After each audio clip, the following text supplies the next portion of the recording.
Otasansan rédíò and TV. ìṣẹ̀lẹ̀ láabi kan tó ṣẹlẹ̀ ní ìpínlẹ̀ Ògùn ní Iperu Remo gẹ́gẹ́ bó ṣe jáde nínú ìwé ìròyìn. Àwọn agbébọn tẹ́nìkan ò tí ì mọ̀ wọ́n àwọn ṣekú pa olùkọ́ àgbà kan ní iléèwé fásitì aládàáni Backcock University lásìkò tí ó lọ ṣe fàájì nílé ìtura kan nílé ìgbafẹ́ kan. Báwo ló ṣẹlẹ̀ yẹn ṣe ṣẹlẹ̀? Báwo ló ṣe wáyé débi wípé àwọn agbébọn wọ́n ya wọ ilé fàájì, ilé ìgbafẹ́, ilé ìtura tí wọ́n sì bẹ̀rẹ̀ sí yìnbọn? Báwo ló ṣe jẹ́? Àwọn mélòó gan ni ó bá ṣẹlẹ̀ náà lọ? Ǹjẹ́ iléeṣẹ́ ọlọ́pàá sán ti rí wọn mú? Kí ni iléeṣẹ́ ọlọ́pàá sọ nípa ìṣẹ̀lẹ̀ náà? A mú wá fún yín lórí ètò yìí náà ni nínú tẹ̀síwájú ọ̀rọ̀ wa. Ìyẹn bẹ́ẹ̀ bákan náà ọjọ́ Saturday ọjọ́ ogúnjọ́ ní ọjọ́ Saturday ogúnjọ́ oṣù kẹrin ọdún tí a wà yìí 2024 ètò ìdìbò abẹ́nú ó wáyé nínú ẹgbẹ́ òṣèlú APC nípínlẹ̀ Ondo láti mọ ẹni tí yóò jẹ́ olùdíje fún ipò gómìnà nínú ètò ìdìbò láti yan gómìnà tuntun fún ìpínlẹ̀ Ondo. Ẹni tó léwájú àwọn ìgbìmọ̀ tí wọ́n lọ conduct ìbò yẹn ìyẹn gómìnà ìpínlẹ̀ Kogi Ododo ó ti ṣe bẹ́ẹ̀ ó ti kéde ẹni tí í ṣe gómìnà ìpínlẹ̀ Ondo lọ́wọ́lọ́wọ́ báyìí Ayedatiwa gẹ́gẹ́ bí ẹni tó jáwé olúborí nínú ètò ìdìbò abẹ́lé ìyẹn primary election ti ẹgbẹ́ òṣèlú APC tí wọ́n ṣe ní ọjọ́ Saturday ogúnjọ́ oṣù kẹrin ọdún tá a wà yìí. Gómìnà Ayedatiwa gẹ́gẹ́ bí ẹni tó jáwé olúborí òun náà ti wá jáde ó ti sọ̀rọ̀ bó ni ó ṣe sọ àmọ́ wá fún yín nínú ìtẹ̀síwájú wa lórí prógrámù yìí. A mẹ́nubà bákan náà á dẹ̀ mẹ́nubà bí ọwọ́ ṣe tẹ àwọn ìgárá ọlọ́ṣà tí wọ́n lọ jí kẹ̀kẹ́ mọ́rúwá gbé nípínlẹ̀ Èkó. Báwo ni ìṣẹ̀lẹ̀ yẹn ṣe ṣẹlẹ̀? Báwo ni wọ́n ṣe ṣe? Báwo ni iléeṣẹ́ ọlọ́pàá ṣe rìn tí ọwọ́ fi tẹ̀ wọ́n níkọ̀ọ̀kan? A mú wá fún yín gẹ́gẹ́ bí ìròyìn ṣe gbé lórí ètò yìí náà ni. Ṣùgbọ́n ká tó tẹ̀síwájú ẹ jẹ́ ká mú ìkéde yìí wá fún yín ká wá tẹ̀síwájú nínú àtúpalẹ̀ ọ̀rọ̀ wa. Otasansan media àtúntìdé o níbikíbi nígbàkúgbà iṣẹ́ wa ó kárí ayé. Otasansan media ilé-iṣẹ́ tí Èdùmàrè gbé kalẹ̀ fún gbogbo ẹni ó fẹ́ ṣe ayẹyẹ bíi wedding, birthday, funeral, coronation, anniversary, concert, product launch àti bẹ́ẹ̀ bẹ́ẹ̀ lọ. Àwọn irinṣẹ́ wa kọjá bẹ́ẹ̀, professional camera wa mú sánsan, lightning wa mọ́lẹ̀ kedere, sound wa já tòròtò, drone camera wa wúni lórí, editing wa ò lẹ́gbẹ́, finishing wa kọjá bẹ́ẹ̀. Bẹ́ẹ̀ làwọn òṣìṣẹ́ wa kọ́ṣẹ́mọṣẹ́ pẹ̀lú ìrírí bá a ṣe gbé kámẹ́rà ya áńgù lóríṣiríṣi. Kódà bẹ́ẹ̀ fẹ́ ṣe documentary ẹ pè wá kábàáyé gbé kalẹ̀ lára ọ̀tọ̀ pẹ̀lú owó tí ò gún pa. Àtúnbáni ṣe MC lóde ayẹyẹ gbogbo. Ẹ pè wá sójú òpó 07063291779. Iléeṣẹ́ wa wà ní nọ́mbà 13 Ọlágòkè Àkànó Street, Àbáyọ̀mí Ìwó Road, Ìbàdàn. Otasansan media níbikíbi. A ní àmẹ́nubà ìṣẹ̀lẹ̀ bí àwọn ẹni ibi kan àwọn agbébọn bí wọ́n ṣe ya wọ ilé ìgbafẹ́ kan, ilé ìtura, ilé fàájì kan ní ìlú Remo, Iperu Remo tí wọ́n sì pa lẹ́kítọ́rà kan. Ta ni lẹ́kítọ́rà yìí? Báwo ni lẹ́kítọ́rà yìí ṣe jẹ́? Kí ni lẹ́kítọ́rà yìí wá dé ilé ìtura, ilé fàájì? Kí ni àwọn agbébọn yìí tí wọ́n ṣekú pa lẹ́kítọ́rà yìí kí ni wọ́n fẹ́ gbà lọ́wọ́ lẹ́kítọ́rà gan? Ṣé lẹ́kítọ́rà yìí ni wọ́n ń lépa wá ni? Àbí lẹ́kítọ́rà yìí ó ṣe kòńgẹ́ ikú lọ́wọ́ àwọn agbébọn yìí? Bó lọ̀rọ̀ ṣe jẹ́? Ọjọ́ wo ló ṣẹlẹ̀? bó ló ṣe ṣẹlẹ̀, níbo ni iléeṣẹ́ ọlọ́pàá ní ìpínlẹ̀ Ògùn níbo ni wọ́n bá ṣẹ́ dé lórí ìṣẹ̀lẹ̀ náà. Ẹ farabalẹ̀, ẹ jẹ́ ká mú wá fún yín gẹ́gẹ́ bí ìwé ìròyìn bó ṣe gbé. About 8 gunmen dressed in black were said to have invaded Ayedatiwa Event Center in Iperu Remo along Sagamu Road, killing a lecturer from Backcock University, Ilishan Remo, Yinka Olowojobi, while 2 others were equally abducted during the invasion. The incident, according to a statement from the spokesperson of Ogun State Police Command, Omolola Odutola, on Monday, happened on Friday, April 19 at about 9:20 p.m. The gunmen were said to have shot Olowojobi in the chest after allegedly resisting to go with them. The slain Backcock University lecturer, alongside one Dare and another person yet to be identified, who were abducted, was said to be relaxing in the lounge of the event center when this devil gang struck. Odutola, however, said that the police had picked up one Awada Isaiah from Plateau State as a suspect in the act. Isaiah was said to have just been employed 2 weeks ago as a security guard when the event center was opened. The statement partly reads, a report from the Iperu division indicates that a kidnapping and murder incident occurred on April 19, 2024 at about 9:20 p.m. It was reported that gunshots were heard at the Ayedatiwa Event Center on Sagamu Road in Iperu Remo area in Ogun State.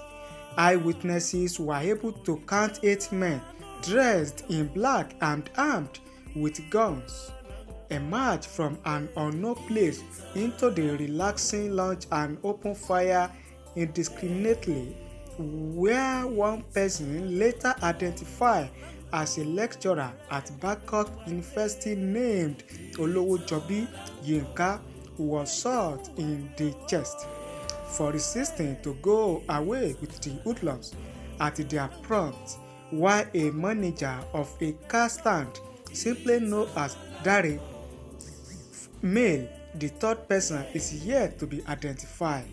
A suspicious coincidence led the police to arrest one Awada Isaiah, male of Plateau State, who was employed 2 weeks ago when the event center was launched as a security man for further interrogation. The lecturer was taken to Backcock University Teaching Hospital, where he was pronounced dead. Efforts are underway to apprehend the culprits and rescue the kidnapped victims.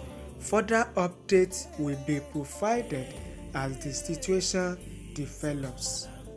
Bó ṣe jẹ́ òun náà ni ẹ ti gbọ́ yẹn.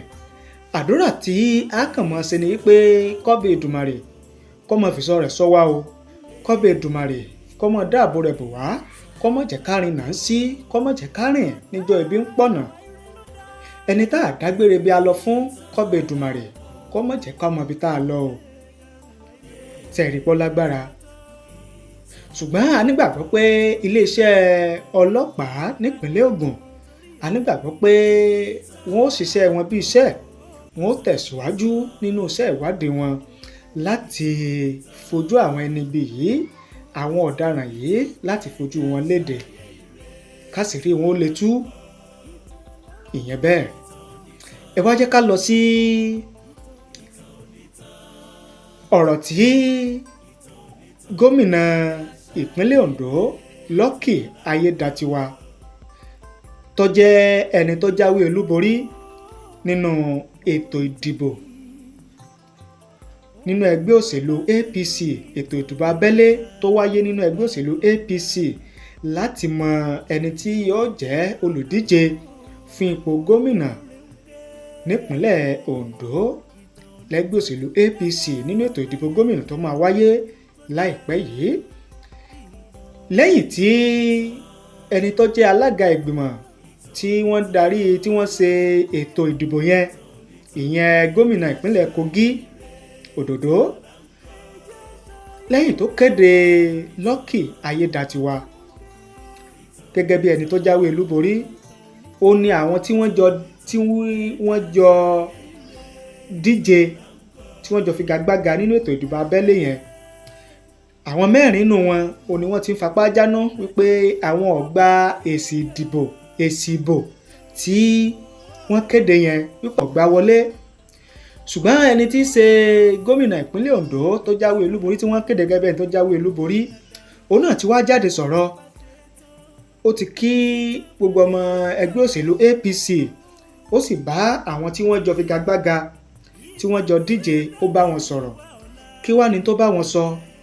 Kí ni tí Lucky Ayedatiwa wí nínú ọ̀rọ̀ rẹ̀? Ẹ jẹ́ ká gbọ́ gẹ́gẹ́ bí ìwé ìròyìn Punch gẹ́gẹ́ bí wọ́n ṣe gbé bí wọ́n ṣe kọ, ẹ jẹ́ á mú wá fún yín ká tó tẹ̀síwájú. The Ondo State Governor, Mr. Lucky Ayedatiwa, has expressed gratitude to all the stakeholders, particularly the 15 aspirants of the All Progressive Congress in the state, who contested the party ticket with him during the just concluded governorship primary of the party. The Punch reports that Governor Ayedatiwa was declared the winner of the primary that came up last Saturday across the 18 local government areas of the state, having scored a total of 48,460 votes to defeat all other contestants. The results of the election were delivered by the chairman of the primary election committee and governor of Kogi State, Mr. Usman Ododo. In his acceptance speech delivered on Monday, shortly after the announcement of his victory, the governor called on his co-contestants to support him in winning the May governorship election coming up on November 16. Ayedatiwa said, and I quote, "Let me at this time acknowledge and thank all the aspirants who threw their hearts into the ring in the family contest to be the flag bearer. Your participation has created so much awareness within and outside our party. You mobilized our members and removed apathy. You have also brought in numerous new members to the party. All of these have enriched our democracy and strengthened our party in the states. To all our party members, I hereby accept wholeheartedly the responsibility conferred on me as the candidate of our party by the votes of our members who turned out in large number on April 20, 2024. Now, more than ever before, the greatness of Ondo State is what matters most. I therefore request that we all join hands together in building the future that we all yearn for in Ondo State.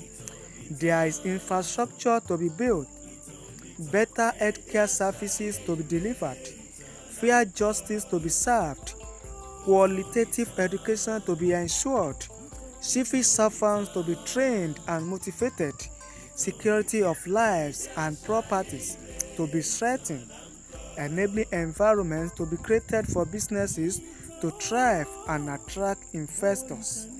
In the same vein, a member of the House of Representatives from the state, Mr. Abiola Makinde, has commended the conduct of Saturday primary, saying the Governor Ododo-led committee did a great job. Ẹ wá jẹ́ kí á mú ìṣẹ̀lẹ̀ bí ọwọ́ ṣe tẹ àwọn ọkùnrin 4 kan tí wọ́n lọ jí mọ́rúwá gbé nílé iṣẹ́ tó ń ta mọ́rúwá kan. Báwo ni iléeṣẹ́ ọlọ́pàá ṣe mú wọn? Báwo ni ọwọ́ ṣe tó wọn? Níbo ni iléeṣẹ́ ọlọ́pàá ti lọ mú wọn pẹ̀lú mọ́rúwá tí wọ́n jí gbé yìí?